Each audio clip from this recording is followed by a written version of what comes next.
আসসালামু আলাইকুম। কেমন আছেন সবাই? আলহামদুলিল্লাহ আমরা যার যেমন যার যার জায়গায় আছি মোটামুটি ভালো। তবে একটা কথা মনে পড়লো যে আমাদের দেশে হবে সেই ছেলে কবে, কথায় না বড় হয়ে কাজে বড় হবে। তো এটাই এখন এই বাস্তবতাটাই এখন আমরা দেখতে পাচ্ছি।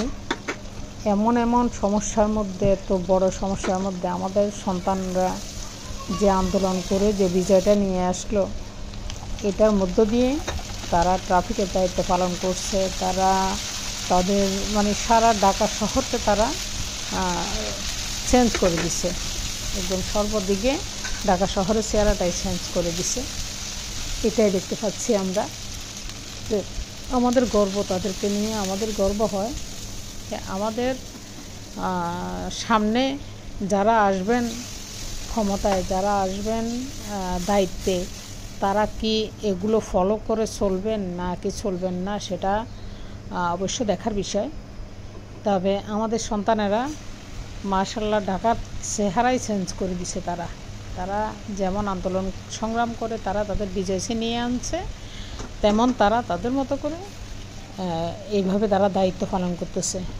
এটা দেখে শেখার অনেক কিছু আছে, তাদের কাছ থেকে শেখার অনেক কিছুই আছে। তারা কিভাবে রোডে গাড়িগুলো মেনটেন করতেছে, কিভাবে তারা রোডে সিরিয়াল মতো গাড়িগুলা ছাড়তেছে, কিভাবে চেক করতেছে, এগুলো যদি আমাদের ট্রাফিক ভাইয়েরা যারা দায়িত্বে থাকেন তারা যদি এসব ফলো করেন, তাহলে তো বাংলাদেশের মতো আর থাকবে না।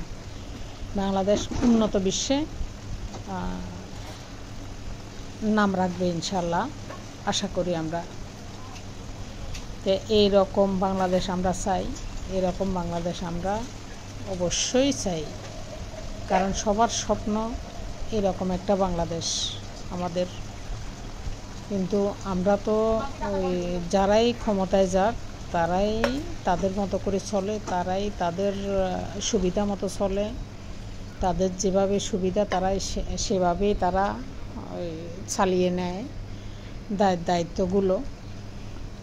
তো এগুলো জনগণের কথা মাথায় অবশ্যই তাদের থাকে না, যেটা আমরা অতীতে দেখে এসেছি।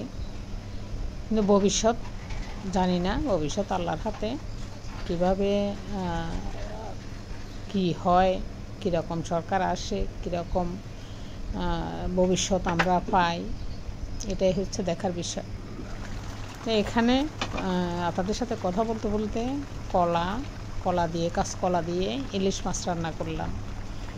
মাছগুলোও ভেজে নিলাম আর কলাগুলোও ভেজে নিলাম।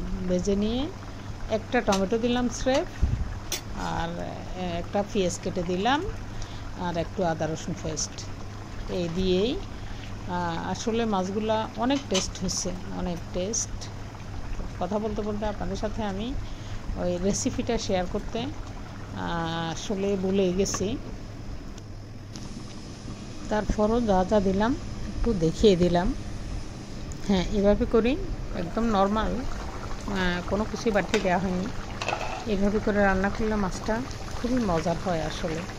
এতক্ষণ যারা আমার সাথে ছিলেন তাদেরকে অসংখ্য ধন্যবাদ তাদেরকে। সবাই ভালো থাকবেন, সুস্থ থাকবেন, সুস্থ রাখবেন, নিরাপদে থাকবেন, নিরাপদে রাখবেন সবাইকে। আসসালামু আলাইকুম, আল্লাহ হাফেজ।